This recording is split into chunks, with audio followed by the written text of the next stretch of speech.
오늘 함께 보실 하나님 말씀은 요한복음 6장 60절에서 71절로 떠나는 이들 속에 나는 누구인가 라는 제목으로 요한복음 시리즈 그 20번째 시간을 함께 하도록 하겠습니다. 그럼 오늘 오랜만에 날씨가 화창합니다. 덕분에 우리 마음도 좀 따뜻해지는 것 같아요.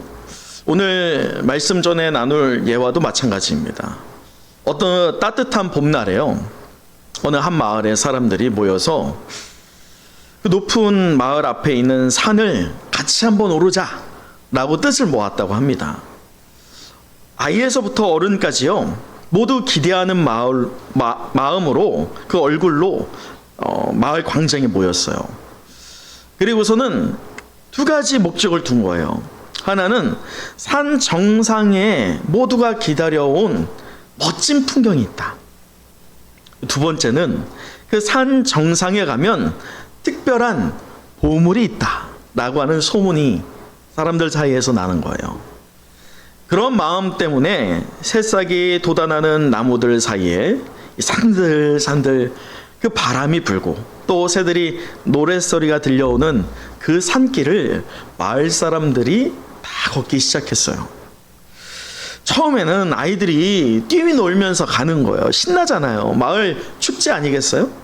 그렇게 신나서 뛰어다니면서 아이들이 오르고 있고, 또 어른들은 서로를 도우면서 그렇게 손으로 붙잡고 또 밀어주고 하하 호호 나누면서 산을 올랐단 말이에요. 근데 이제 문제가 있죠. 어떤 문제가 생길까요? 그렇죠. 올라가다 보니까 산이 완만한 곳을 끝내고 이제 가파라지는 거예요. 그러면서 가파라지면 이제 우리의 숨은 어떻게 됩니까? 헉헉 되는 것이죠. 헉헉 되는 그런 숨을 몰아쉬다가 화기애애하던 분위기는 어떻게 되겠어요? 급 반전을 이루면서 냉랭해지는 거예요. 그러면서 어떤 분들은 헉헉 대다가 뭐라고 말해요?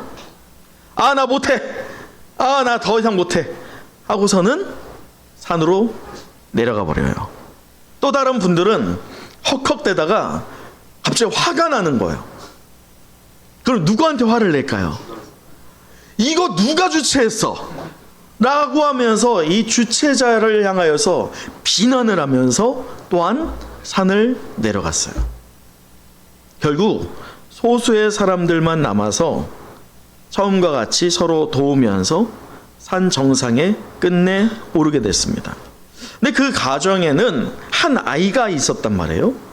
근데 그 아이가 아이잖아요. 역시나 숨이 어떻겠어요? 당연히 숨이 차죠. 아이의 발걸음으로 산을 오른다? 결코 쉽지 않아요. 그럴 때 아이들이 당연히 포기하고 싶잖아요. 근데 이 아이가 포기했을까 안 했을까? 안 했어요. 산 정상까지 다다른 거예요. 그럴 때 이 옆에서 이걸 보고 있던 어른 한 분이 어떤 생각이 들겠어요? 아, 기특하잖아요. 기특하여서 이 어린아이를 칭찬하면서 야, 너 대단하다. 너 어떤 마음으로 여기까지 왔어? 라고 물어봤더니 이 아이 하는 말이 뭐냐? 산 정상에 멋진 풍경이 있다고 하잖아요. 저 그거 보고 싶었어요. 그 두 번째. 그런데 제가 산 정상에 와보니까 특별한 보물은 다른 게 아니었어요. 특별한 보물이 뭐라고 하던가요? 함께 산에 오르는 약속을 지키는 거였어요. 저는 그 약속을 지키기 위해서 산에 끝까지 올랐어요. 라고 했다는 예화입니다. 여러분, 사실 우리의 믿음이 이 산행과 같다고 생각하지 않으세요? 때로는 신앙생활이 즐거워요. 어떨 때? 아무런 문제가 없을 때, 평탄할 때, 너무 즐거워. 서로 화기애애해. 근데 뭐가 딱 생기면, 시험거리가 생기면, 조금만 급해지는 그러한 길을 만나게 되면 화기애애하던 분위기가 어떻게 돼요? 완전히 냉랭해져. 그래서 어떤 이들은 아, 나 더 이상 못해. 포기하고 주저앉고. 또 어떤 이들은 어떻게 해요? 나 교회도 나는 누가 복음에 대해서 얘기해? 누가 어디 예수님이 있어? 오히려 얘기하면서 분노를 표출하면서 교회를 떠나가요.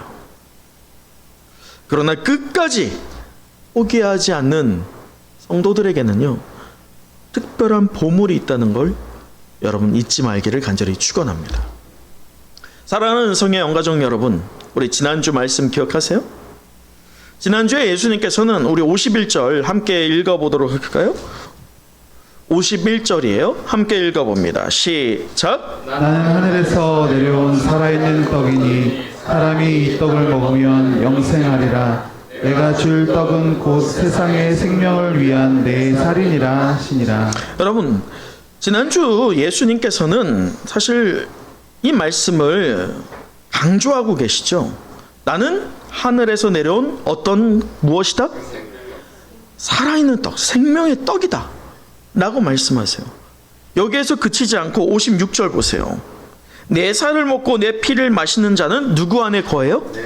내 안에 거하고 나도 그의 안에 거한다 라고 하는 거예요. 이 선언을 하셨어요. 이는 오늘 현대를 살아가고 있는 이 그리스도인들에게 당신은 지금 무엇으로 살고 있습니까? 다시 말해, 당신은 오늘 예수님과 살과 피를 먹고 있습니까? 라고 하는 질문으로 스스로에게 하게 됩니다. 이러한 문제는 영적인 지각이 열리지 않고서는요, 이 말씀이 이해가 되겠어요? 오늘 본문의 말씀이 바로 이거예요. 영적인 지각, 영적인 눈이, 영적인 깨달음이 있게 될 때면 오늘 주님께서 하시고 있는 말씀이 무엇인지를 알게 될까요? 모를까요? 당연히 알게 되죠. 하지만 세속적인 시각과 세상적인 잣대와 또 나의 의로 예수님의 말씀을 이해하려고 하면 이해가 되겠어요? 그렇지 않아요. 오늘 본문의 말씀을 보면 세 부류의 사람들이 등장합니다. 몇 부류요? 세 부류요. 첫 번째는 말씀이 듣고 어려워서요, 떠나는 사람들이에요. 두 번째는 예수님 곁에 분명히 머물러 있는 것 같아요. 하지만 결국 그 끝에는 예수님을 어떻게 할까요? 배신해요. 그냥 떠나지 않아요. 배신해버려요. 또 예수님이 전하시는 복음을 짓밟습니다. 마지막 끝까지 예수님의 말씀을 믿고 따르는 이들이 있습니다. 이렇게 세 부류가 있어요. 저는 오늘 이 시간에 이 세 부류를 함께 살펴보면서 우리에게 스스로 자문해 봤으면 좋겠어요. 나는 지금 어디에 서 있는가? 내 인생은 어떤 방향을 가지고 어디로 향하고 있는가? 그리고 나는 누구인가? 아주 중요한 질문들을 우리 스스로에게 해보는 오늘 이 시간 되었으면 좋겠습니다. 이 세 부류는요, 단지 과거의 이야기가 아니기 때문입니다. 오늘 본문에 밝히고 있는 이 세 부류는 오늘 우리의 삶과 신앙 속에서도 반복되고 있는 현실이기 때문이죠. 자, 이제 우리 하나씩 본문으로 돌아와서 그 세 부류를 하나씩 살펴보도록 하죠. 먼저는 오늘 본문의 60절이에요. 우리 60절 함께 읽어보도록 할까요? 60절 시작. 제자 중 여럿이 듣고 말하되 이 말씀은 어렵도다. 누가 들을 수 있느냐 하는데. 네, 첫 번째 부류는 영생을 등지고 떠나는 이들입니다. 여러분, 여기에서 우리가 주목해야 할 것이 우리가 예수님의 제자다라고 하면 12제자만 생각을 하지만 사실은 그렇지 않습니다. 예수님의 제자가 12로 표현되기도 하였지만 예수님께서 또 제자들을 파송할 때 그때는 또 몇 명이었어요? 70명이기도 했고, 또 예수님께서 이 어떤 표적을 보이는 현장마다 예수를 따르는 무리들이 있었고, 그 안에서 특심이 있는 자들을 향하여서 성경이 칭호하기를 그들을 뭐라고 불렀냐? 오늘 말씀처럼 제자다라고 불렀어요. 자, 그런 부분에서 보면 이 제자가 영역이 12이 아닌 것을 우리가 알 수 있지만, 문제는 그 12이 아닌 다양한 제자들 가운데에서 그 다양한 신앙의 반응의 스펙트럼이 있다는 것을 오늘 우리는 먼저 선행으로 알고선 오늘 본문을 이해해야 할 것 같습니다. 다시 한번 전제하지만 오늘 말씀을 받고 있는 자들은 그냥 어중이 떠중이 예수님의 주변에 있었던 주변인들이 아니라는 거예요. 오늘 본문에 나오고 있는 세 부류는 모두 다 누구다? 다 제자예요. 다 제자인데 그 제자의 다양한 스펙트럼에서 세 부류가 나뉘어진다는 것을 말합니다. 그래서 오늘 이 본문의 말씀은 오늘 갓 믿음을 접한 이들보다는 믿음 생활을 오랫동안 해오면서 자신의 믿음이 믿음이라 생각하고 있지만 실제적으로 오늘 본문에 비춰볼 때에 분명히 등급과 구별이 될 수 있다는 것을 우리가 알아야 된다는 것을 먼저 여러분에게 이해를 시킵니다. 다시 오늘 본문으로 돌아가 보면 이 제자들이 뭐라고 말하느냐? 자, 여럿이, 그 여럿이 몇 명인지는 몰라요. 하지만 여럿이라고 표현했다는 것은 소수가 있고 다수가 있을 때 소수에 속하겠어요? 다수에 속하겠어요? 다수라는 거예요. 그러니 지금 제자들이 모여 있을 때 웅성웅성 되고 있을 때 그 웅성거리고 있는 자들의 모임이 다수라는 거예요. 다수가 지금 웅성거리기를 뭐라고 합니까? 이 말씀이 어렵도다. 여러분, 나는 하늘에서 내려온 살아있는 떡이다. 또 내 살을 먹고 내 피를 마시는 자는 내 안에 거하고 나도 그의 안에 거한다. 여러분 이 말씀 믿으십니까? 여러분 이 말씀이 정말 이해가 되십니까? 이해가 되는 건 중요하지 않는다는 거예요. 이해가 안 될 수 있어요. 여기에서 지금 60절에서 이 말씀이 어렵도다, 이 말씀이 정말 지식적인 측면에서 받아들이기 어렵냐 그 말씀이 아니라는 거예요. 분명히 제자들이에요. 이 제자들은 예수님께서 보이시는 영광을 가장 가까이서 보았던 자들입니다. 그 기적의 영광을 가장 가까이에서 보면서 예수님께서 주시는 떡을 가장 근접한 곳에서 사모했던 자들이에요. 그러나 정작 생명의 떡, 예수님을 표적 삼는 그 생명의 떡, 이것이 곧 우리에게는 오늘 전환해 보면 영생이에요. 그 영생에 대해서 이야기할 때 예수님 이전 시대에만 해도, 예수님 때에만 해도 영생에 대한 개념은 이스라엘에게 있다 없다? 없습니다. 그러니 영생이라고 하는 이 개념은 오늘 우리에게는 익숙한 개념이지만 예수님 시대에서는 어려운 개념이 맞아요. 영생이 무엇이에요? 우리가 하나님의 아들 예수 그리스도를 믿게 될 때 그 죄의 본질에 있던 우리를, 사망의 권세에 있던 우리를 어디로 옮겨주셨다? 생명으로 옮겨주셨다. 이것이 한번 이렇게 변화된 이후에 다시금 역전이 있으냐 없냐? 없다. 이게 영생이에요. 여러분 이게 믿어지세요? 이게 아는 거와 믿어지는 건 다른 거예요. 오늘 여기에서 말씀이 어렵도다, 이 말씀이 어렵긴 해요. 왜냐하면 이 당시에 예수님이 말씀하시는 개념이 아주 새로운 개념이거든요. 하지만 더 중요한 것은 이들에게 그 말씀이 이해가 되지 않는 게 아니라 어떤 거예요? 믿어지지 않는 거예요. 안 믿는 거예요. 오늘날도요, 말씀을 듣다가 또 교회 공동체에 속해 있다가도 이 진리의 무게 앞에서 등을 돌리는 성도가 많아요.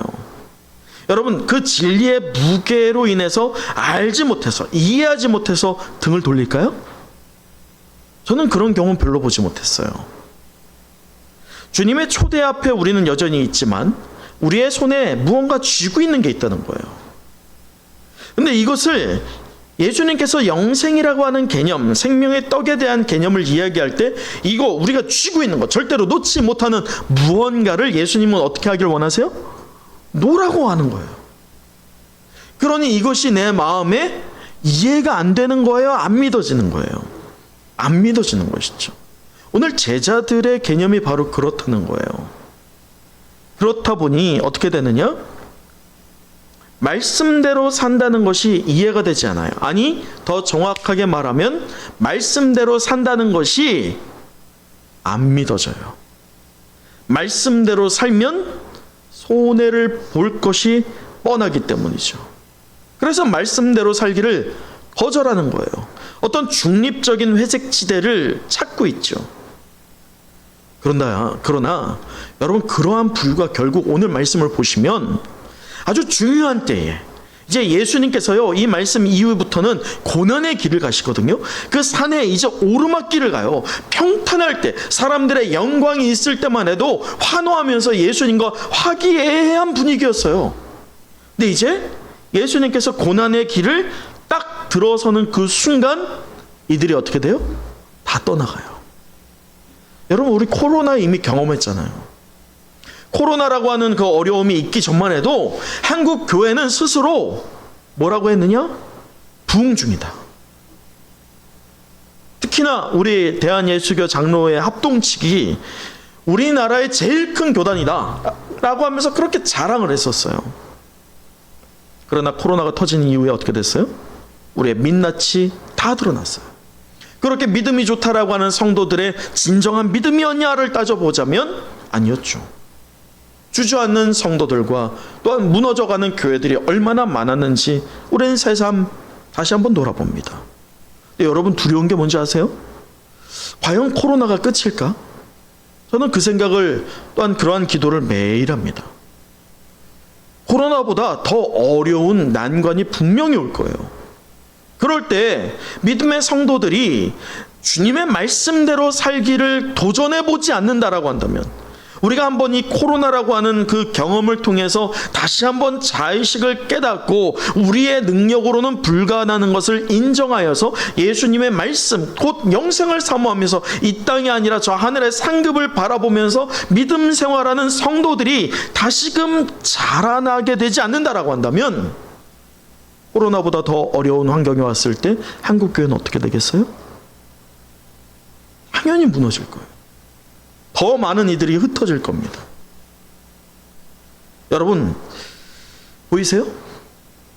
말씀 앞에서 어려움과 불편함 여러분 느끼십니까? 안 느끼십니까? 저는 솔직히 느낍니다. 여러분 안 느낀다고 말하면 여러분 거짓말쟁이에요. 그럴 때 떠나는 무리가 분명히 있어요. 그 무리에 합류할 것인가? 아니면 더 깊이 그 말씀에 질문하여 묻고 또 그 말씀을 더 의심이 될 때에 더 붙들고 더욱더 주님의 뜻을 구할 것인가에 대한 답변을 이제 해야 할 때입니다. 사랑하는 은성의 영가족 여러분, 주님의 목적은요, 모든 사람을 제자 만드는 게 아니에요. 오늘 이 제자들을 보면 참 영광됨이 있었던 것처럼 보이지만요, 주님의 진정한 목적은 제자 만드는 게 아니었어요. 주님의 진정한 목적은 우리에게 무엇을 주시기 위함입니까? 생명, 곧 영생을 주시기 위함일 줄 믿습니다. 아멘, 아멘. 주의 제자가 되는 것은요, 무척이나 어려워요. 그래서 주의 제자가 되기를 먼저 사모하게 되면 우리는 포기하게 돼요. 그래서 무엇을 먼저 경험해야 돼요? 바로 영생입니다. 말씀이 어렵다고 느낄 때에 저는 이 자리에 계신 여러분 모두에게 권합니다. 예수님을 이해할 수 없으세요? 그 느낄 때에 그 자리를 떠나지 마세요. 오히려 더 그 자리를 붙잡고 주님께 묻는 사람이 되시기를 간절히 축복합니다. 그 결과 주님이 주시는 영생은요, 우리에게 단순한 위로가 아니라 우리의 삶의 방향과 존재를 뒤바뀌는 급진적인 변화로 체험되게 될 줄 믿습니다. 우리 서로에게 이렇게 축복해 봤으면 좋겠어요. 예수님 붙잡으세요. 예수님 떠나지 마세요. 두 번째 부류는 70절에 소개가 됩니다. 우리 70절도 함께 읽어보도록 하죠. 시작. 예수께서 대답하시되 내가 너희 12를 택하지 아니하였느냐 그러나 너희 중에 한 사람은 마귀니라 하시니. 여러분, 이 두 번째 부류는 영생이라고 하는 주님의 말씀을 짓밟고 배반하는 이들입니다. 여러분, 예수님을 가장 가까이의 그 자리에 있었고요, 또 같이 자고 먹고까지 했고, 또 제자들 사이에서 가장 신뢰감이 있어서 그 제자들이 이렇게 이동할 때에 소위 회계를 맡은 이가 있었어요. 그가 누구예요? 가룟 유다예요. 가장 신뢰받는 사람이에요. 여러분, 돈을 저 역시나 우리 교회 재정을 맡길 때 가장 신뢰되는 분들을 맡기지 않겠어요? 그렇지 않은 분에게 맡겼다가는 교회 재정이 어떻게 되겠어요? 문제가 생길 수 있죠. 마찬가지예요. 제자들 사이에서도 표면적으로 가장 신뢰할 만하고 똑똑할 만하고 계산이 빠른 사람이 있었는데 그가 누구냐? 가룟 유다예요. 네, 이 마태복음 26장 24절을 보면 그 가롯 유다를 놓고 예수님이 뭐라고 하느냐? 그 사람은 차라리 태어나지 아니하였더라면 저에게 좋을 뻔했다 라고 이야기하셔요. 또 오늘 본문에서는 그 가롯 유다를 향하여서 그는 뭐라? 마귀다. 여러분, 너무 안타까운 말 아니에요? 가룟 유다의 죄가 은 30을 받고 예수님을 판 것일까요? 그건 단순한 실수가 아니에요. 그는 자신의 이익을 위하여서요, 예수님을 끝까지 이용하려고 했어요. 예수님을 왜 팔았을지를 여러분 생각해 보세요. 그에게는 분명한 원대한 포부가 있었어요. 예수님이 왕이 되셔서 그 예수님께서 이제 로마의 압제에서 자기들을 구원하고 그리고 자신을 좋은 요직에 앉혀주기를 바랬던 것이죠. 근데 가만히 보니 예수님께서 자꾸 이상한 말을 하세요. 자신들이 원하는 왕이 아니라 이상한 쪽으로 자꾸 가시는 거예요. 그럴 때 왜 팔았느냐? 가룟 유다가 예수님을 팔았을 때 예수님이 십자가에 죽을 거라고 하는 예상을 하고 팔았을까요? 저는 절대로 아니라고 봐요. 가룟 유다는 예수님 옆에서요, 예수님의 표적을 받고 예수님의 기적을 받고 예수님의 영광을 경험했던 자입니다. 그러니 그런 위기 가운데 있을 때 예수님이 어떻게 할 것이다?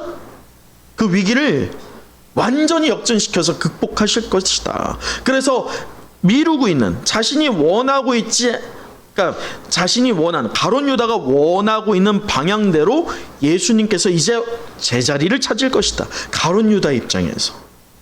그래서 판 거예요.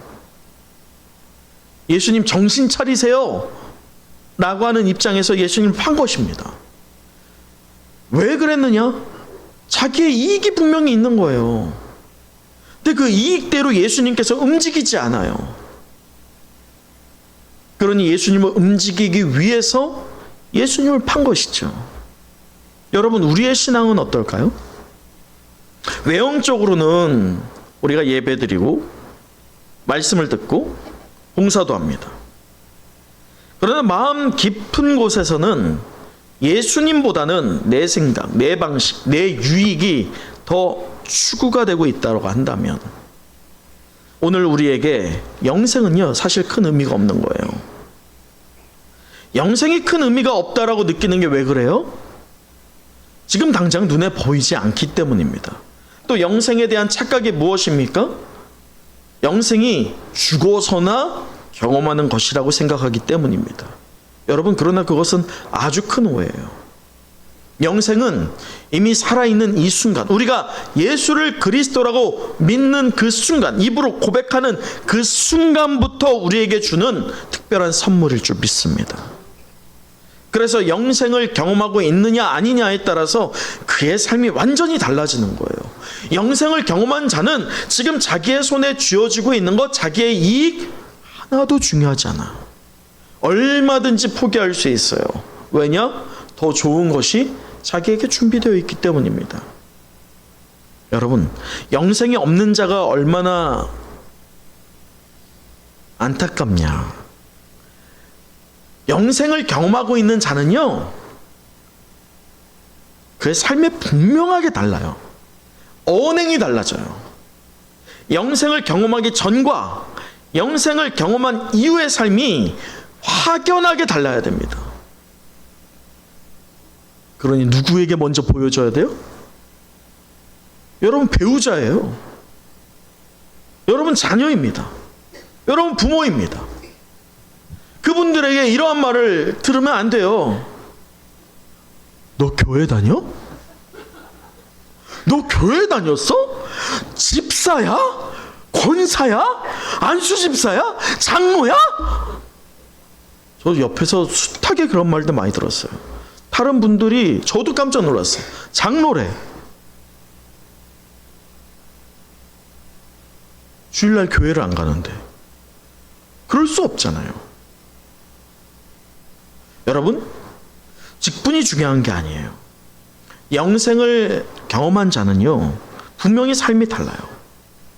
그러나 영생이 지금 당장 내게는 의미가 없고 나의 유익이 먼저야 라고 생각하는 이들은 정말 중요한 때, 그 한계점, 우리의 인생에서 분명히 한계점이 있어요. 그 한계점에 내 힘으로는 이걸 넘을 수 없어. 그러나 주님의 능력이 우리에게 한 스푼 딱 얹어질 때 그 한계점을 넘게 될 줄 믿습니다. 그러나 그 한계점에 다다랐을 때에 영생을 믿지 않는 자는 결국 그 복음을 짓밟습니다. 그리고 자기의 민낯이 드러내서 부끄러워서 내가 죄인입니다 이렇게 표현하지 않아요. 오히려 배신하고 더 큰 목소리를 내요. 내 잘못이 아니야. 교회가 나한테 뭘 해줬다고, 하나님이 나한테 뭘 해줬다고 라고 하면서 떠나간다는 것이죠. 영생은요, 그저 남아있는 자들에게 주어지는 것이 아니라 진심으로 주님을 사랑하고 따르는 이에게 주시는 선물임을 경험하는 여러분 되시길 간절히 축복합니다. 우리 또 한번 우리 앞뒤 좌우에게 웃는 얼굴로 이렇게 축복해 보세요. 영생을 경험하세요. 배신하지 마세요. 네, 마지막 세 번째 부류를 소개하죠. 67절을 보면 영생을 끝까지 붙잡고 있는 이들이 소개가 되는데, 우리 67절 함께 읽어봅니다. 시작. 예수께서 12제자에게 이르시되 너희도 가려느냐. 여러분, 이제 정말 중요한 인물들이 등장하죠. 그 12제자예요. 그럴 때 예수님께서 질문합니다. 너희도 가려느냐? 이건 단순한 질문이 아니에요. 믿음의 결정과 직결된 도전의 질문입니다. 여러분, 우리는 시몬 베드로 하면 배신자, 예수님을 몇 번 부인했어요? 3번 부인했지 라고 낙인을 꽝꽝꽝 찍습니다. 그러나 오늘 본문을 보세요. 예수님을 향하여서 평소처럼 이 시몬 베드로 어떻게 고백하느냐.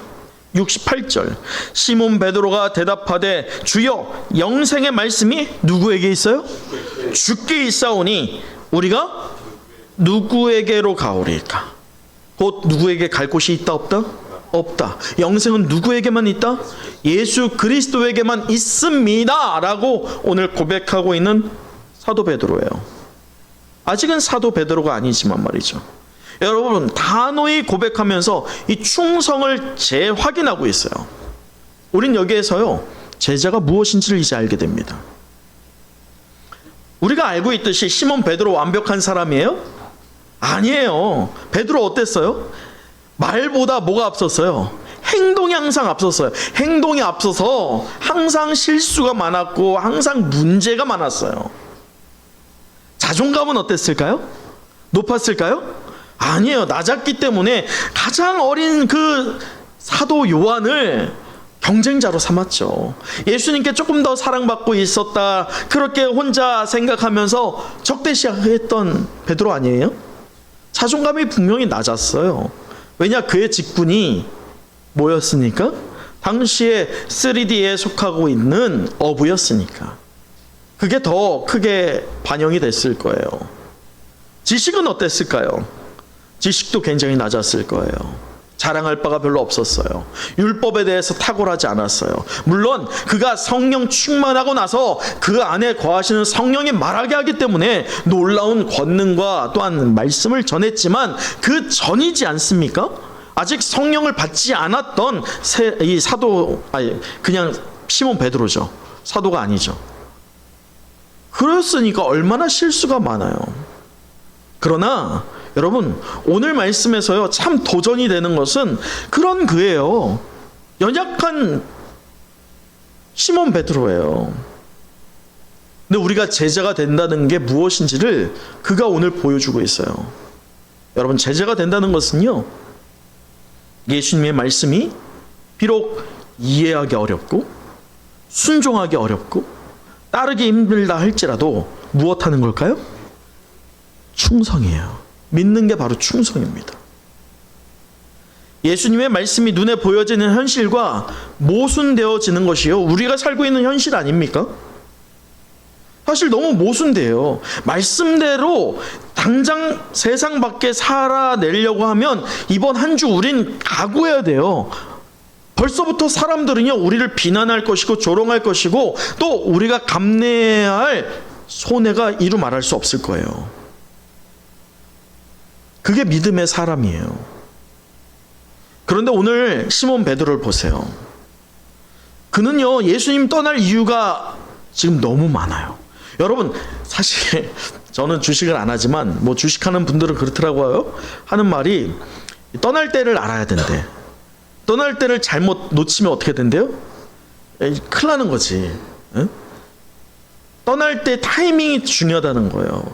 그러니까 그 치고 빠지는 게 중요하다는 것이죠. 여러분, 사람의 삶도 그러지 않아요? 우리 보편적인 삶도요, 들어가야 될 때가 있고 나와야 할 때가 있어요. 그거 잠깐 놓치면 어떻게 돼요? 참 어려워집니다. 인생이 꼬입니다. 지금 예수님의 다수의 제자가 예수님을 엄청나게 떠나고 있는 상황입니다. 자, 말씀 보세요. 예수님께서 뭐라고 하시느냐? 66절. 그때부터 그의 제자 중에서 많은 사람이 떠나가고 다시 그와 함께 다니지 아니하더라.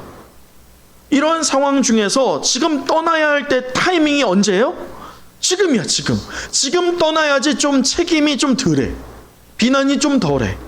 사람들로부터 야유를 안 받을 것 같아요.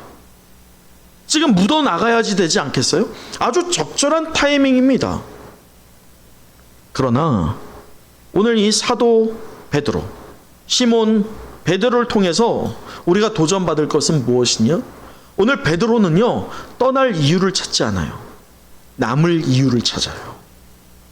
그게 영안이 열렸을 때 보이는 효과입니다. 우리의 영적인 지각이 열리지 않으면 떠날 이유를 찾습니다. 조금이라도 예수님의 믿음대로 사는 것이 어려우니까, 합당치 않으니까, 그러니 회색지대를 찾으면서 스스로 그렇게 안주해버려요. 스스로 이유를 찾습니다. 그래서 조금이라도 자기가 예수님께 비난받는 것을 피해가려고 하죠. 그런데 오늘 시몬 베드로 보세요. 그는 떠날 이유가 아니라 남을 이유를 찾고 있어요. 붙잡고 있어요. 오늘 여러분이 이런 믿음 소유하기를 간절히 축복합니다. 아멘, 아멘. 끝까지 주님 따라가는 것은요, 때론 외롭고 힘든 길일 수 있어요. 그 끝에는요, 그러나 분명한 것은 약속하신 영생이 우리에게 있을 줄 믿습니다. 여러분, 그러면서 그 길을 혼자 가지 마세요. 혼자 가지 말라고 뭐가 있는 거예요? 교회가 있는 거예요. 여러분 스스로가 교회이기도 하고 우리의 가정이 교회이기도 하지만 하나님께서 창세 전부터 예비하신 게 우리의 개개인이기도 하지만 에베소서와 또한 골로새서를 볼 때 창세 전부터 무엇을 예비하셨다? 교회를 예비하셨다. 그러니 교회에 있는 이 공동체야말로 진정한 영가족일 줄 믿습니다. 우리 마지막으로 다시 한번 축복해 보시죠. 제가 당신의 영가족이 되겠습니다. 또 웃으면서 이렇게 해보세요. 나의 영가족이 되어주세요. 할렐루야. 말씀을 마칩니다. 오늘 우리는요, 이 요한복음 시리즈 20번째 시간으로 떠나는 이들 속에 나는 누구인가? 라는 제목으로 말씀의 은혜를 나눴습니다. 우리 마지막 69절 함께 읽어보도록 하죠. 69절입니다. 시작. 우리가 주는 하나님의 거룩하신 자이신 줄 믿고 알았사옵나이다. 아멘. 사랑하는 은성의 영가족 여러분, 오늘 우리는 이 세 부류의 사람들을 살펴봤어요. 영생의 진리 앞에서 말씀이 어려워서, 아니 순종하기 거북스러워서 떠나는 이들.